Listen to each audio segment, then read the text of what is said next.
Welcome to True Crime Garage. Wherever you are, whatever you are doing, thanks for listening. I'm your host, Nick, and with me, as always, is a man that likes to rock and roll all night and part of every day. He is the captain. Well, Beth, what can I do? It's good to be seen, and it's good to see you. Thanks for listening. Thanks for telling your friend.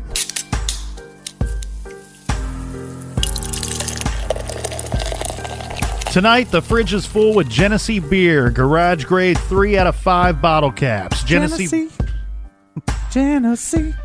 Beer is an American icon, Captain, and today every can, every bottle, every pint glass delivers the same full taste and quality that made it famous way back in 1878 when you were in high school. That was my jam. Genesee is truly a great classic beer, and this week's fridge is full thanks to these truly great guys and girls. First up, we have, in the greatest town in America, parts unknown, we have Alex. We also have Lori, and we also have Leanne. And just a quick announcement to the great people of Parts Unknown. The annual early spring tractor pull has been postponed until it stops snowing. Look for announcements soon, hopefully. And a big shout out to Ashley in Greensburg, Pennsylvania. Let's go north of the border. Let's say thank you to LaDonna up in Fort McMurray, Canada. Also in Canada, a shout out to Karina in Ottawa. Wait, want to do one more Canada shout out. A long distance cheers to Tarina in Port Coquitlam, British Columbia. There is no way that you got that correct. It's a built time that you start looking this stuff up. Let's give a cheers to Tiffany in Bellman, Iowa. And last but not least, we have Amy from Kirkland, Washington. So cheers, everybody. Thanks to everybody for filling up the fridge for this week's show. If you want to help us out with next week's show, go to truecrimegarage.com, click on the donate button. And we have some special announcements coming up soon, some things to tell you. But if you're not listening on the Stitcher app, you want to go download that Stitcher app for free today. And that's enough of the business. Everybody gather around, grab a chair, grab a beer. Let's talk some true crime.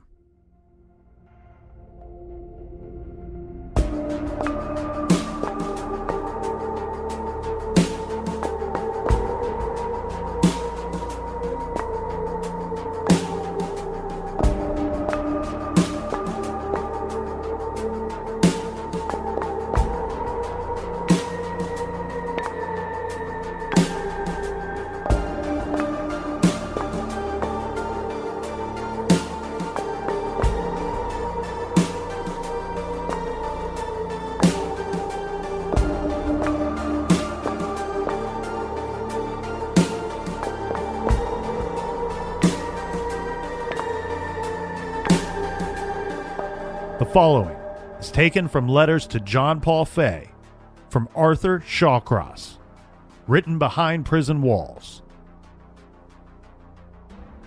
Hello, John. You can call me Art if you want. The stationery you chose is quite good. Reminds me of someone I knew one time. Tied up, blindfolded, and gagged is good. Her legs would not be tied. Wide open. I like blondes, brunettes, redheads, or whatever. But I am choosy in the type I crave. But at times I lose control, and it's as if I made a snuff film. You forgot to mention a saw or two. My specialty is the keyhole saw. It's what I used on 3 victims. Then you have the jigsaw. Real handy. OJ didn't kill Nicole. His friend did. Think about it. He also had a white Bronco. It's very strange it was gotten rid of right away. So you tell me, something worth looking into? John, if you want a woman for the winter, pull one of the homeless. She will like it inside all winter. Then in the spring, let her go. I've been there. All winter with 2 women in the apartment. What tastes better than pork? Jeffrey Dahmer was into eating and torturing his homosexual partners. As for me, I only ate certain parts. Quite tasty at that. Don't need salt either. Ed Gein's last victim was just about like one of mine, but not tied up. Mine was laying back, legs open, with a silly grin on her mug. John, the Saw Man. Every human, no matter what color, looks the same after they're skinned. If you go to Southern Cal, stay away from any earthquake section. AIDS lets you and I waste some morons. Be cool, pal. Don't hurt anyone. At least don't get caught at it. Gotta go, pal. Good day. Art.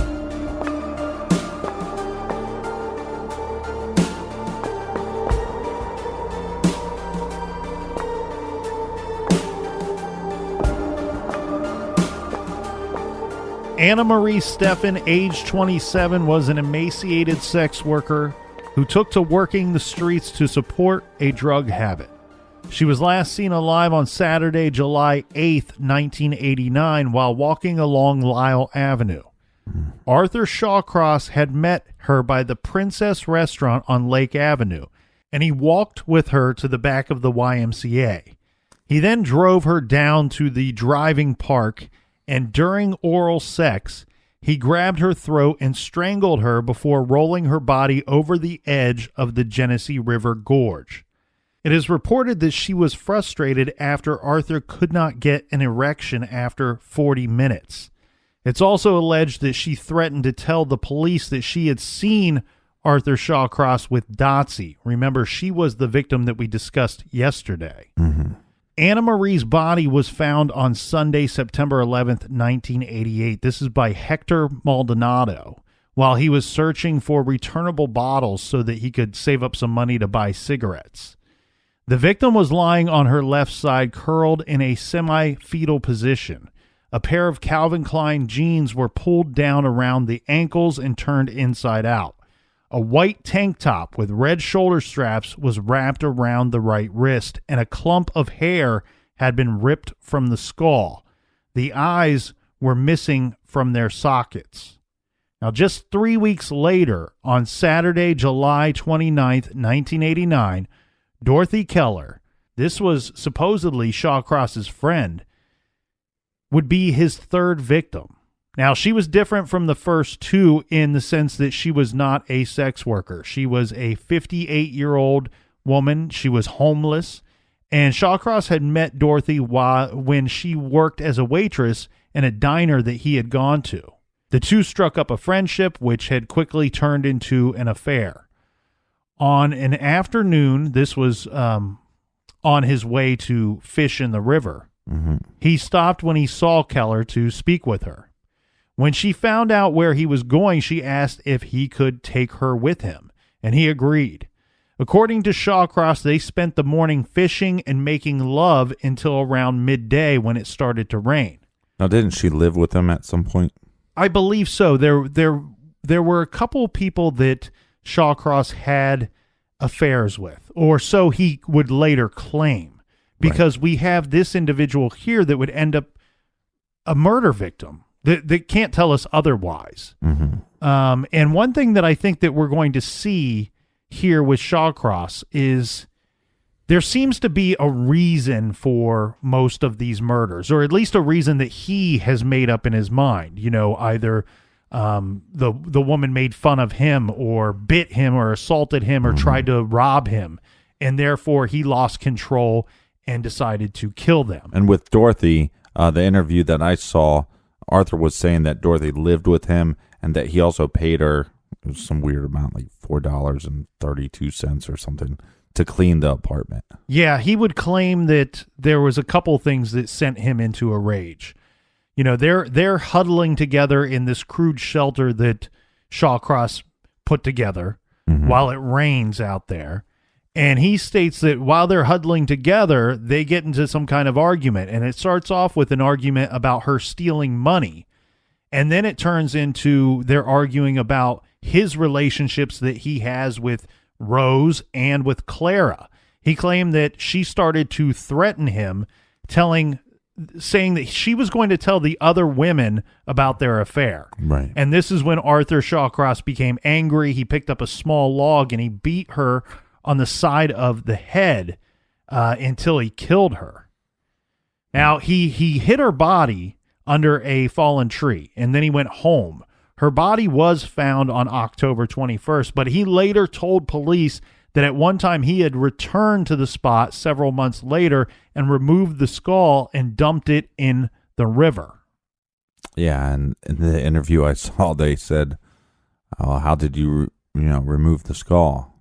He said, "You just do." You just do. Yeah, he doesn't have that big of an accent, but yeah, sounded better. Sounded better in my head. On Friday, September 29th, 1989, Patricia Ives, this was another Lake Avenue sex worker, also known as Crazy Patty. She was 25 years old at the time, drug dependent, a high school dropout. She did have a baby, a young child, who had been placed in foster care. Some say that she once was a very attractive woman, that she used to bear more of a resemblance to the film star Julia Roberts. But by this point, because the drugs had taken their toll and she was a bit of a walking skeleton, she had ragged and unkept hair. And she also had needle marks from her elbows to her fingers. Yeah, that's sad. It was also believed that she might have had the AIDS virus. Now, Arthur Shawcross claims that she offered him sex for $25 when he approached the same diner where Dorothy Keller had worked. He agreed to this, and they went to a construction site. While there and while having sex, Shawcross says that he caught Ives trying to remove his wallet and pushed her hard against the ground. She began to cry, and he raped her and began to strangle her until she didn't move anymore. Shawcross said that there were children playing nearby, and he states that I put my hand over her mouth and held her nose. She didn't struggle, she didn't holler, she didn't fight. That he knew her, and that Patty had been in the company of a white male who was riding a bike with balloon tires. There were fishing rods protruding from the cycle's rear baskets. Patty was reported missing the following day by her pimp/boyfriend, who on the streets went by the name. Get ready for this, guy. Okay. Who went by the name. This is the pimp's name. Yes. Okay. Ratface Billy.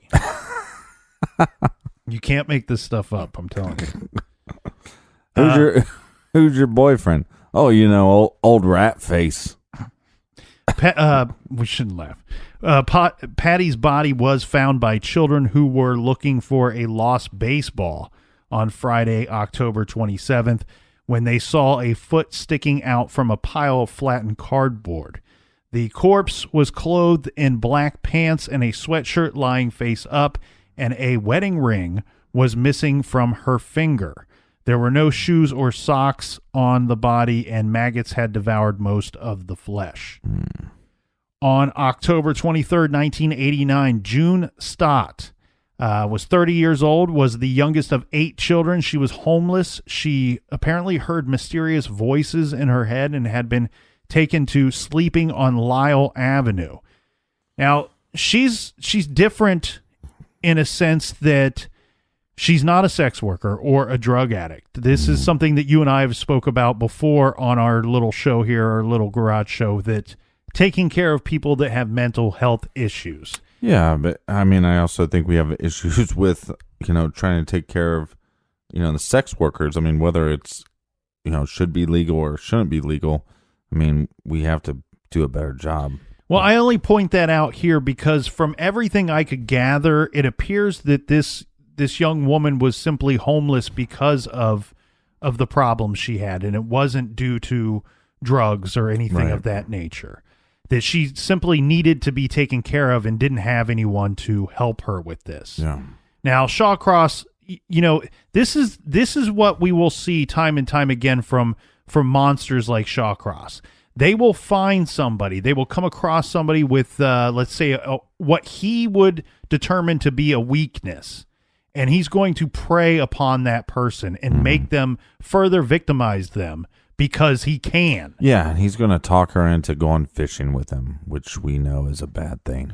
Well, and when they're down by the water, he's trying to talk her into having sex with him. Right. And she refuses, and he says this is when he decided to strangle her. Yeah. Now, 2 days later, he returned to the body and he dragged it down into the, there's an area there with those large cattails. He dragged the body there, and using a knife, he cut open her body from the breastbone to the crotch. Yeah. He then gutted her like a fish, using his words, throwing the entrails into the river. On Thursday, November... Well, hold on. I just want to point out that in the interview I watched on him, he claims that this attack happened and he didn't leave. He was there all day, and that he actually cut her open beforehand. Before returning to the body. Right. Now, that's what he claims. Now, the only reason why I bring that up is that you see a lot of times in his stories, now he's either misremembering or he's making stuff up as he goes along. Yeah. And on Thursday, November 23rd, a man walking his dog, he noticed an ice-covered object. It was a piece of carpet under which was the badly decomposed body of June Stott. Mm-hmm. The corpse was face down, but lividity staining showed that she had been rolled over long after death. The right leg was bent inward at the knee, elevating the buttocks and suggesting the possibility of intercourse after death with the body. The vagina was missing from the body, and Arthur Shawcross later said that he had ate it. Yeah, and wow, this is a graphic show. But law enforcement are now well aware that they're looking for a serial killer. Well, and that's kind of a unique situation, I guess, in the sense that that's not always the case. You know, sometimes they arrest a guy for a murder and then later find out that he's guilty of 3 or 4 or 5. Right. Here we have enough of a consistency in victims and how often they are finding these victims that they're well aware that they're probably they're at least looking for a serial killer. Mm-hmm. It's undetermined if all of these are connected to the same guy or not. Yeah, and so they actually had a couple sting operations that they set up and having police officers go undercover. And because, you know, a lot of these victims were sex workers, so they were trying to, you know, figure this out. Now, what Arthur talks about in his interview is that he used to hang out at Dunkin' Donuts, mm-hmm. and he happened to be wearing, like, for whatever reason, he says, some very shiny shoes. And so when these officers were in there talking about this stuff, that they kind of just assumed because of his shiny shoes that he was law enforcement. Okay. But none of them were dressed in uniform. So they started talking about how they're trying to run this sting operation. Mm-hmm. And basically, by just being at that donut shop, he learned, I know there's probably a bunch of cop jokes out there with the donut shop, but he learned all the decoys. And so he could stay away from them. Right. He would overhear these officers talking about their investigation. At times he was even speaking with them. And he was a regular in several diners and coffee shops, and this allowed him access to those individuals. Now, there were several victims in the course of November of 1989. Mm-hmm. Marie Welch, Frances Brown. There's one that I do want to talk about in particular. This is a story from early November 1989. A woman by the name of Joanne Van Nostrand told police about a client named Mitch, a guy that called himself Mitch, who had paid her to play dead. The man also tried to strangle her. She pulled a knife on him and fought him off. This was the first real lead the investigators received. It was the second time that the man with the same physical description, named either Mike or Mitch, had been mentioned in reference to the murders.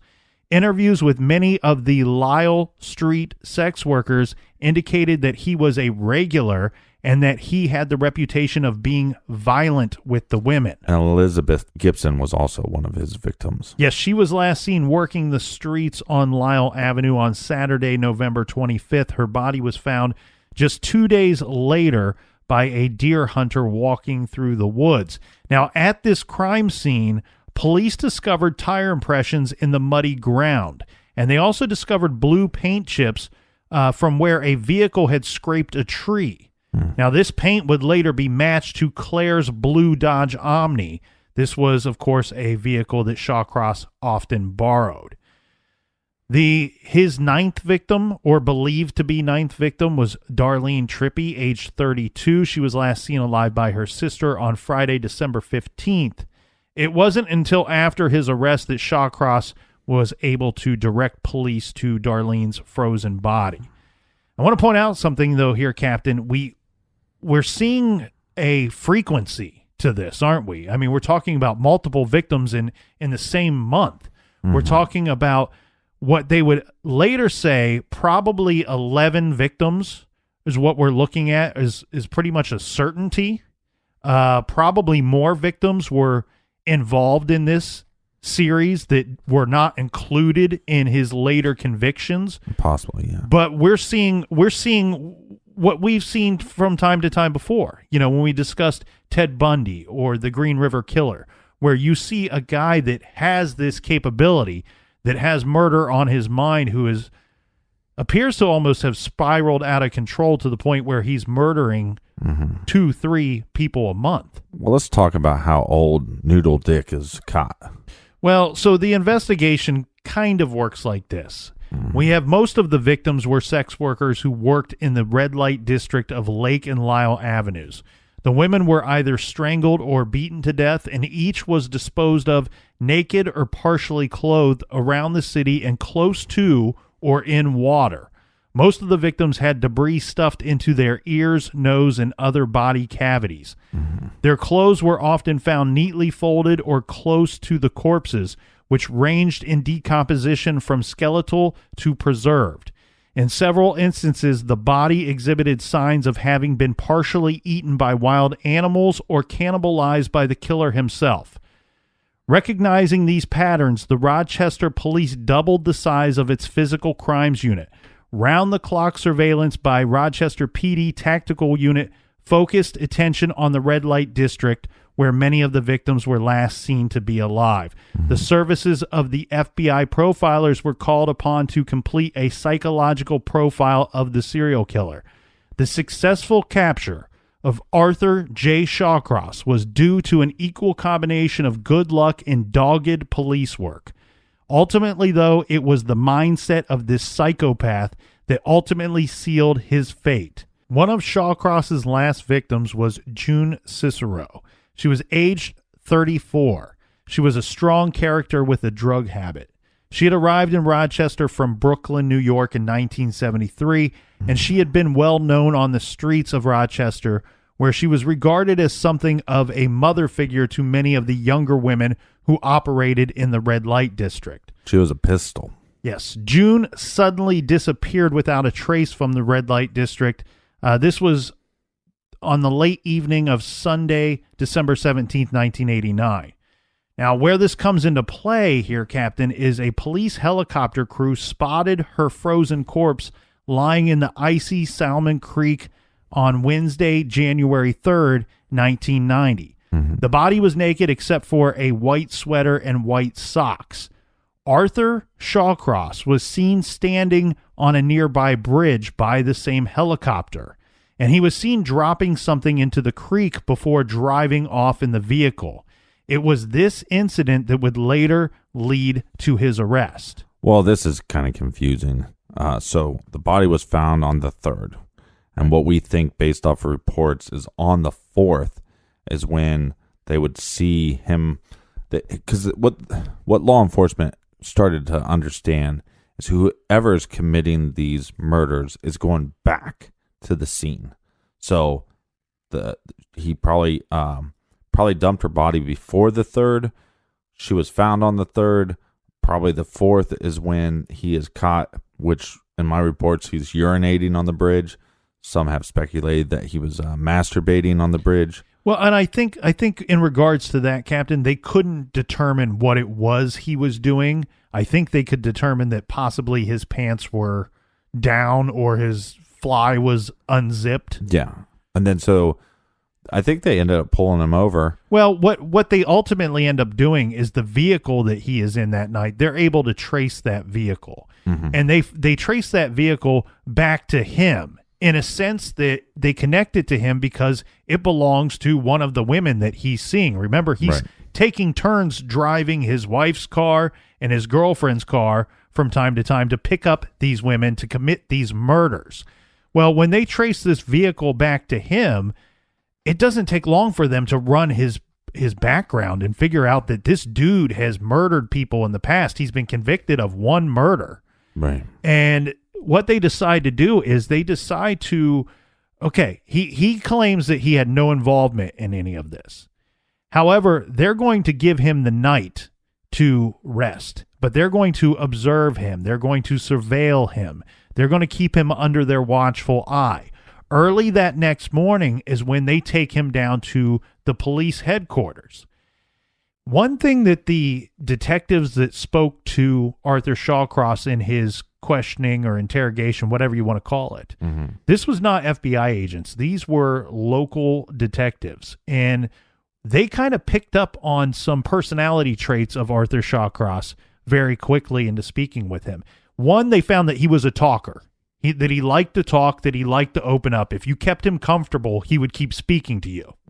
The other thing, he seemed to want to... Never trust a talker. He seemed to want to be their friends in some kind of weird way. Even though he was denying all their claims, he seemed to be wanting to be their friends in the sense that he wanted to open up to them. They used a tactic that I found pretty interesting, which is a little bit weird because this guy has got no soul, my friend. This guy has got no conscience. This guy does not care about human beings or life in general. I mean, he even said in his interview, I have no remorse.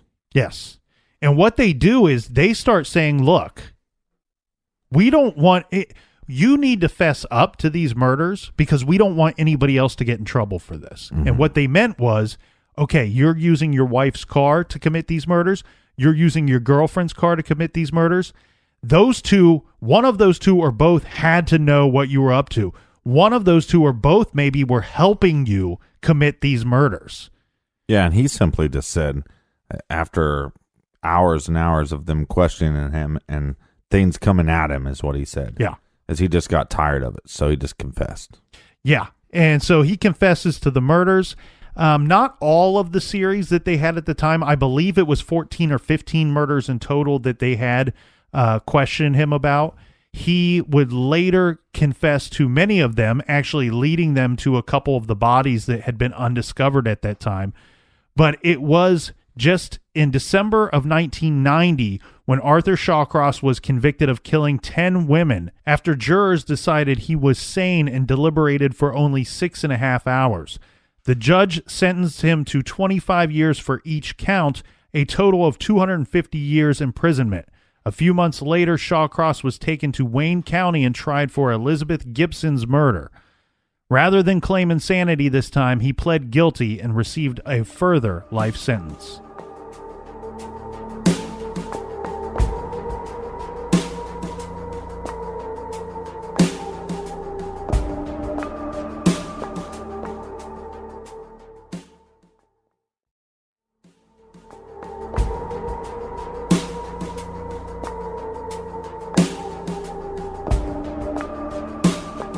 All right. Cheers, me mateys. Cheers, Captain. Now, prison officials said that Arthur Shawcross complained of a pain in his leg on the afternoon of November 10th, 2008.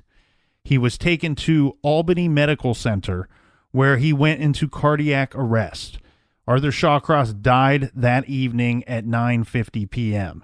He was cremated, and later his ashes were given to his daughter. Now, before his death, there was a relationship that Arthur Shawcross developed, a pen pal relationship with a man named John Paul Fey. And earlier this year, a book came out called the Shawcross Letters, which gives an inside look at Arthur Shawcross, one of America's most notorious serial killers. The Shawcross Letters is a graphic and dramatic true crime book that will horrify, enlighten, and keep you up at night. Author Brian Whitney teamed up with John Paul Fey to write this book to show us what happens when one of the most evil men in the history of America meets a man he trusts enough to share his darkest secrets with. And on the phone with us here in the garage is John Paul Fey, the man that was pen pals with convicted serial killer Arthur Shawcross. Now, John, this is kind of interesting because Arthur actually reached out to you. You didn't actually reach out to him. Well, first of all, he reached out to me first. And initially, I was selling some of his artwork on eBay back when you could sell the memorabilia. And I ended up with his artwork through interesting trades I did with, say, fans of his, quote-unquote, groupies. And I used to sell various videotapes and that type of thing, like uncut horror movies. And so when I got those drawings, I decided to resell them. And Arthur discovered this, and he ended up getting my address from one of his fans, believe it or not, with whom I've traded. And one day I went to the mailbox, and there was a letter from the Sullivan Correctional Facility, Arthur Shawcross. And of course, at first I was a bit taken aback. I went to a quiet spot to read the letter, away from so-called family members. And he had mentioned that he knew I was selling some of his artwork and all this stuff. And I wasn't sure how to take it initially. If I should feel threatened. But so I just collected myself. And I wrote him back a letter. It was, a very gentlemanly letter. There was no problems. I just said if you could do more drawings, basically, we could split the proceeds and go from there. And so he got back to me and said, sure, that's a great idea. Let's go ahead with that. And so he started doing artwork for me, which I'd resell and split that with him. I just sent him a money order. So then we developed a friendship from there, and it became very close for her. I hate to say it. I saw him as a kind of father figure just because my own life has been so twisted as far as male role models, quote unquote. And it got strange. Obviously, it's deep down the rabbit hole, that type of thing. But that's where I live anyway. I've always been a very kind of twisted, dark character myself. But say similar thoughts to a Jeffrey Dahmer, kind of Jeffrey Dahmer 2.0. Dahmer, if he were a writer, I think. But of course, I've come very close to engaging in those activities myself. But I think that's the summary answer. All right, so you did hear that correctly. You're probably listening and going, what? I'm more the Jeffrey Dahmer type. What is John talking about? Well, so he gets some items from Arthur, and he's selling them on eBay. And then Arthur reaches out to him, and he says, hey, if you draw some more drawings, I can sell these. Mm-hmm. And as they're communicating back and forth, John opens up to Arthur and says, hey, man, I got some dark thoughts that I have.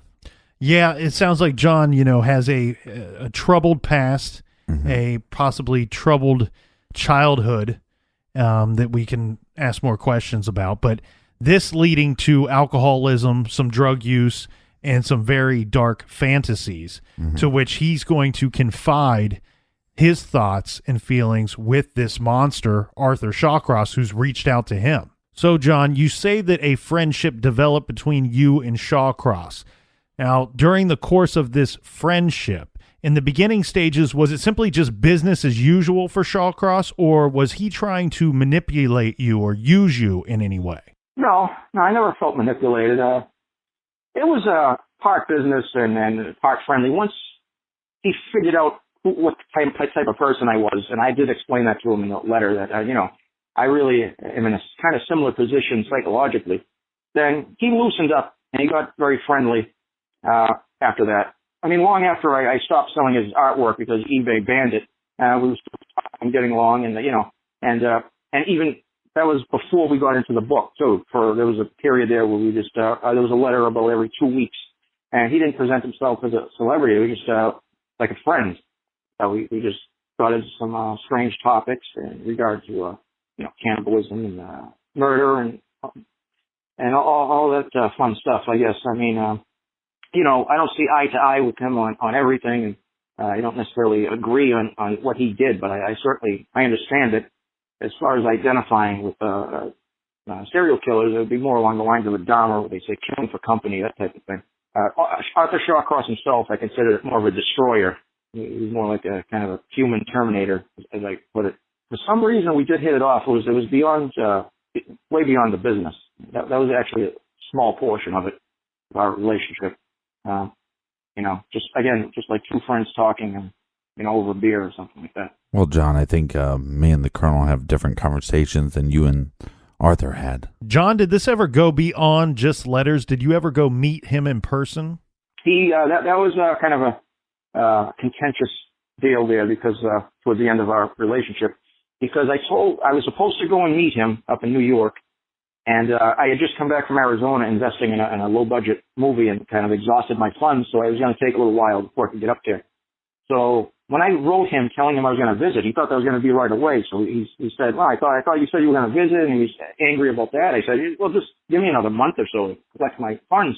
But things started falling apart after that. That was again towards the end of our relationship. But he was upset that I didn't get to visit him. He thought I was going to come up to see him a lot sooner. All right, so Shawcross and Son of Sam were actually in the same prison together. Yeah, and I heard that Arthur Shawcross actually despised David Berkowitz, the Son of Sam. Did he ever mention that to you, John? Oh, I resented him, yeah. The money that Berkowitz makes and money that he did not make, Shawcross himself. Oh, yeah. It was resentment that Berkowitz was a little more popular. He got more funding than him. Yeah, so we did talk about him. Over the years, there have been several books written about Arthur Shawcross and many newspaper and magazine articles. Was Shawcross keeping tabs on what was written about him? Was he reading his own material? Yeah, absolutely. He absolutely did. He did a lot of reading in general, but he definitely kept up on his own press and whatever books were written about him. Yes.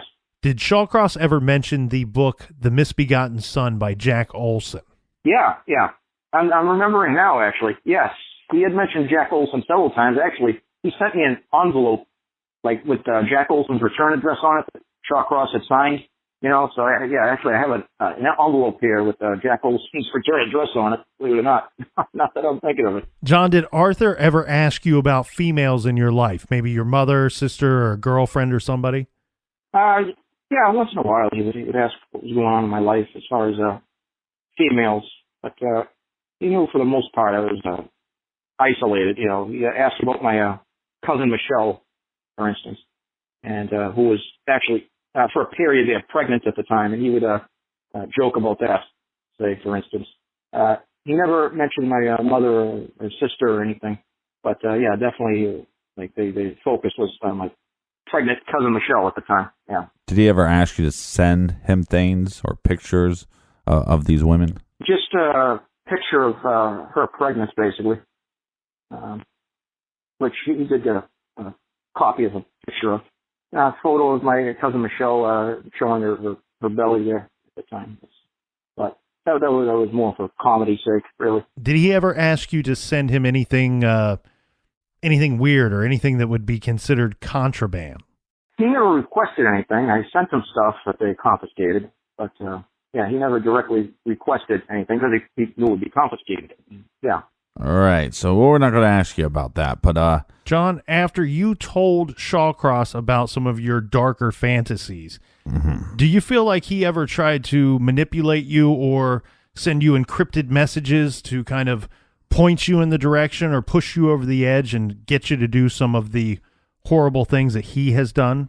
Yeah, I guess a read between the lines kind of way. He'd say things like "be good" or "be good at it," and we both knew what we were talking about there in that regard, and about pressure points, how to choke a person properly, and along those lines. So yeah, there you go. So the answer is yes. He was kind of teaching me, I guess, how to kill or hurt people. Yeah. But do you think he was trying to push you in that direction? He didn't seem to directly want that, but he didn't seem to be against it either. He knew where I was in my life, so he didn't discourage my line of thinking, at all. So it almost seemed like he was encouraging it, and whether he meant to or not, he was. And, talking about how to pick up hitchhikers and again choke them, beheadings and that's all that lovely stuff. Yeah, and of course cannibalism is often a topic of discussion between he and I. He kind of, I guess, instructing me on how to properly cook a human being, for instance. Yeah. So again, I guess the simple answer is yes. He, in his own way, he wasn't discouraging me at all. So I know that you guys spoke about cannibalism a lot because that is one of your dark fantasies. A lot of the times when he ate pieces of people. It was raw. But other times he had mentioned, say, roasting the, say, calf muscles and over an open flame and indulging in that. And basically it was focused on like the calf muscles and the, I guess the buttocks of women in particular.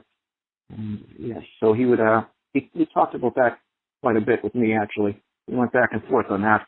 And, I don't necessarily agree again with his, type of cannibalism, because his was more, destruction cannibalism. And, my interest would be, again, something like, absorbing the person, somebody you have affection for, assimilation, kind of a quick and dirty way to upload a person's soul into your own soul. His was more, I would say, barbaric. Mine would be more ritual, I suppose. I mean, my interest, anyway. How long did your correspondence go on with Arthur Shawcross? It was let me think, a little over 5 years. And it was about a letter every 2 weeks, like I said. Now, there's an article out there that states that you had said at one point in your life, Arthur Shawcross was more of a father figure, or maybe even a better father figure to you than your own father or males in your life. Yes, well, that's also true. The male figures in my life have been brutal and ignorant, even worse than Sherlock's opinion, just, in a sense, they abused me growing up in one way or another. And basically, it was just physical or verbal abuse. But my own father, he never mentally grew up, but he's vicious. He's still basically 9 years old mentally, but he's extremely vicious and aggressive. And then my surrogate father, my Uncle Jerry, he was a brutal man. He was vicious and violent. And so I had no one to really turn to. And, figures like friends, they're all psychopaths and criminals. And so, it was so bad, I ended up seeing Shawcross, I guess, as the lesser of evils, as they say. And I got along with him a hell of a lot better than the other male figures in my life. So that's how that goes. Well, and John, and just to be clear, we're not saying that Shawcross is a better person or a better man than these two individuals.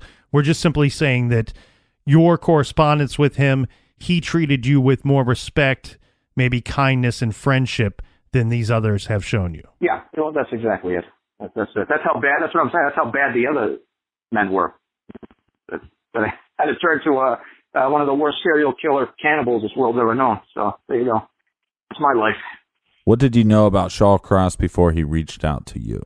Well, again, throughout my life, I've been seeking somebody I could, again, kind of with or identify with. So I've been studying, say, serial killers and occults since I was 9 or 10 years old. I started with a Zodiac killer. Again, because I was feeling differently than everybody else. I knew it was different, and I was just searching for some answers. So that's the main reason I got into it. So I had read, by that time, 2000, I had read a couple of books about him, Jack Olson's book and Joe Norris material. And so I did know about him. I had read about him. And at the very least, if not seen, at least a documentary about him.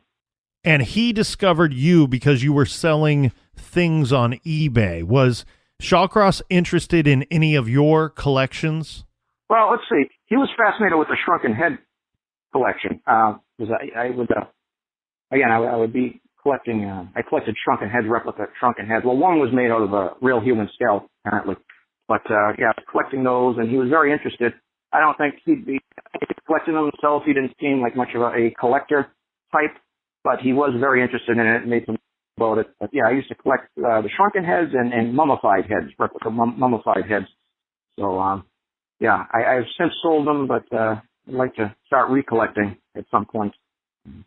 Yeah, I did get to hold a real one. The man I sold them to, he had a real, authentic one that I got to hold. He has a little museum, as a tattoo parlor that I visited. And, so that was an interesting experience. Very interesting day. That was a day for a lot of firsts for me. And, get into that another time, but yeah. What was your takeaway from this pen pal relationship with this serial killer? Yeah, well, it's a very twisted thing to say, but I almost felt wanted and accepted. That was the main thing, that there was someone out there who would accept me. I guess that's the bottom line. I mean, that sums it up. Other than people's interest in true crime, what are the other reasons to go out and pick up your book? Yeah, that's the thing. It's not meant to be gratuitous, and it's not one-dimensional. It's not just like I'm just stuck and stagnant at this phase where I'm thinking this way. This is about a recovery from it, a recovery from, I say, purging my boogeyman from this type of thinking, and as well as the addictions to alcohol and drugs.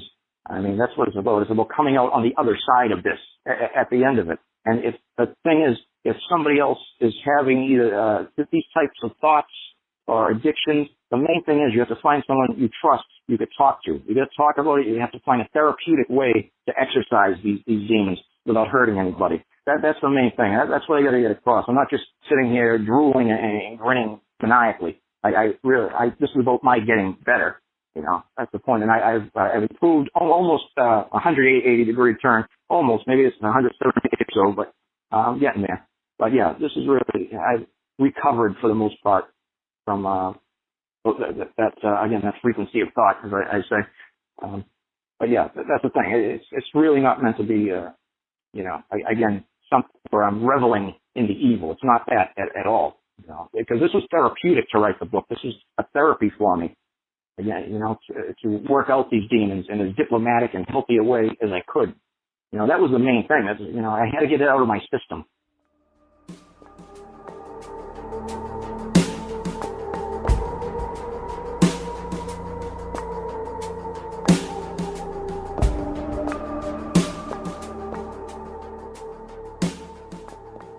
Well, of course, Captain, our recommended reading this week is the Shawcross Letters, My Journey into the Mind of Evil by John Paul Fey and Brian Whitney. You can pick that up at Amazon or wherever books are sold. I want to thank Brian and John for chatting with us.